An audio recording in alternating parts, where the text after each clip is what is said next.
Hi అండి, అందరికీ నమస్కారం. దున్న మాంసం వేపుడండి. కరివేపాకులు వేసి మంచి సువాసన వచ్చే విధంగా కరివేపాకులు ఎక్కువ వేసుకుంటే దున్న మాంసం వేపుడులో చాలా బాగుంటుందండి. దున్న మాంసం అంటే అదేనండి, బీఫ్ అంటారు కదా, ఆ మాంసం మేమైతే అది తింటాము. ఆ వేపుడు ఎలా చేశాననేది ఈ వీడియోలో అయితే నేను మీకు చూపిస్తాను. స్పైసీగా ఉంటుంది, అన్నంలోకైనా చపాతీలోకైనా అదిరిపోతుంది. టేస్ట్ అంత బాగుంటుందన్నమాట. ఫస్ట్ అయితే దున్న మాంసం ఇట్లా కండున్నదైతే తీసుకోవాలండి. ఫ్రైకి ఇది చాలా బాగుంటుంది. ఇదంతా చిన్న చిన్న ముక్కలు కోసుకొని తీసుకోవాలన్నమాట. మాంసం చూడండి, చాలా ఫ్రెష్గాను బాగుందన్నమాట. నేనైతే ఇట్లా ఒక 2-3 సార్లు వాష్ చేసుకొని పొయ్యి మీద పెట్టేసేసి ఇందులో అయితే కొద్దిగా పసుపు వేస్తున్నాను. అలాగే సాల్ట్ కూడా ఒక 2 స్పూన్లు అంత అయితే వేసాను అనమాట. ఇదంతా అయితే నీళ్ళన్నీ ఇంకిపోయిందాక ముక్క ఫ్రై కాబట్టి ఇప్పుడే మంచిగా ఉడికించుకోవాలండి. ఇప్పుడు నేను మిక్సీ జార్ తీసుకొని కొద్దిగా అయితే ధనియాలు వేసుకుంటున్నాను, కొద్దిగా మిరియాలు. నేను మాంసం ఎంత తీసుకున్నానో దానికి సరిపడా మసాలా అయితే నేను తయారు చేస్తున్నాను. కొన్ని వెల్లుల్లి రెబ్బలు అయితే కొన్ని తీసుకున్నాను అనమాట. కొద్దిగా చెక్క, కొన్ని లవంగాలు అనమాట, ఒకటి వచ్చేసి యాలుక్క తీసుకున్నాను. కొన్ని కొబ్బరి ముక్కలు. మనం సపరేట్గా మసాలా కూడా మొత్తం ఇందులోనే వేసుకోవచ్చు, సపరేట్గా ఏమీ చేయనవసరం లేదు. ఇవన్నీ కూడా తీసుకొని ఎండుమిరపకాయలు అయితే కొన్ని తీసుకున్నాను అనమాట. కరివేపాకులు మనకు మెయిన్ అండి, ఇందులో మంచి సువాసనతో చాలా బాగుంటుంది. ఇట్లా అయితే మెత్తగా పౌడర్ కొట్టుకొని పక్కన పెట్టుకోవాలి. ఇందాక నేను జీలకర్ర వేయటం మర్చిపోయానండి, కాస్త జీలకర్ర వేసి మళ్ళీ మిక్సీ పట్టుకొని పక్కన పెట్టుకోవడమే. ఇప్పుడు ప్యాన్ పెట్టేసేసి కాస్త ఫ్రై కాబట్టి కొద్దిగా ఎక్కువే పడుతుంది నాకు. ఈ ఆయిల్ నేను తీసుకున్న దానికి కరెక్ట్గా సరిపోతుంది. ఇందులోకి సన్నగా కట్ చేసుకున్న పచ్చిమిర్చి, సన్నగా కట్ చేసిన ఉల్లిపాయలు, ఇవైతే మంచి పచ్చివాసన పోయి మంచి వాసన వచ్చిందాకైతే ఫ్రై చేసుకుంటే సరిపోతుంది.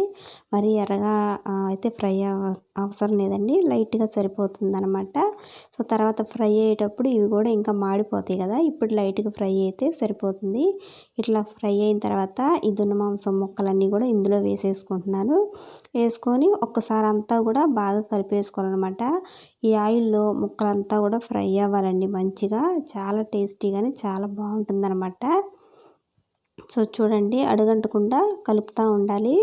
ముక్క కాస్త ఎర్రడాలుగా అయినప్పుడు మనం ఇక మసాలాలు ఇవన్నీ వేసేసుకోవచ్చు. ఇందులోకి కాస్త సాల్ట్ వేస్తున్నాను.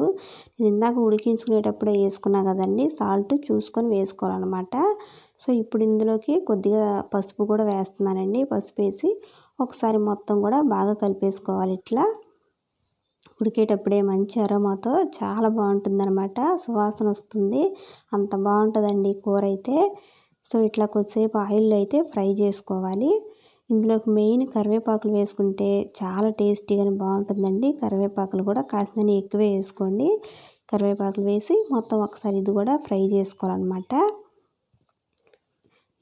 ఈ స్పైసీగానే ఎంత బాగుందంటే అంత బాగుందండి కూర. ఒకసారి మీరు కూడా ఇట్లా ట్రై చేయండి, చాలా బాగుంటుందన్నమాట. చూడండి, ఆయిల్లో ఈ కరివేపాకులు కూడా ఫ్రై అయ్యి ఆ టేస్ట్ మాత్రం వేరే లెవెల్ ఉంటుందండి, అంత బాగుంటుంది. చూడండి, ఒకసారి మొత్తం అయితే బాగా ఇట్లా కలిపేసుకోవాలన్నమాట.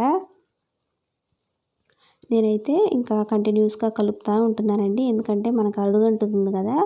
ముక్క కొద్దిగా ఎర్రగా అయిందాకైతే ఇట్లా ఫ్రై చేసుకోవాలి. ఇట్లా ఫ్రై అయిన తర్వాత మనం ఇందాక తయారు చేసుకున్న మసాలా ఉంటుంది కదా, అదైతే మొత్తం ఇందులో వేసి ఒకసారి మొత్తం కూడా బాగా కలిపేసుకోవాలి.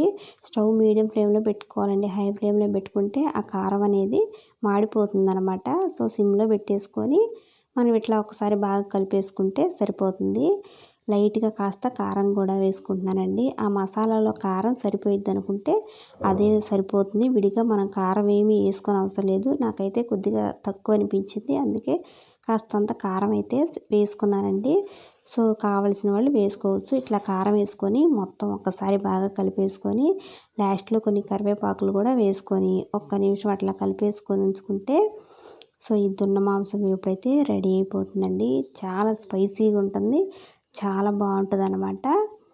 మీరు కూడా ఒకసారి ఇట్లయితే ఈ కరివేపాకు దున్న మాంసం ఎప్పుడైతే ట్రై చేయండి, టేస్టీగానే చాలా బాగుంటుందండి.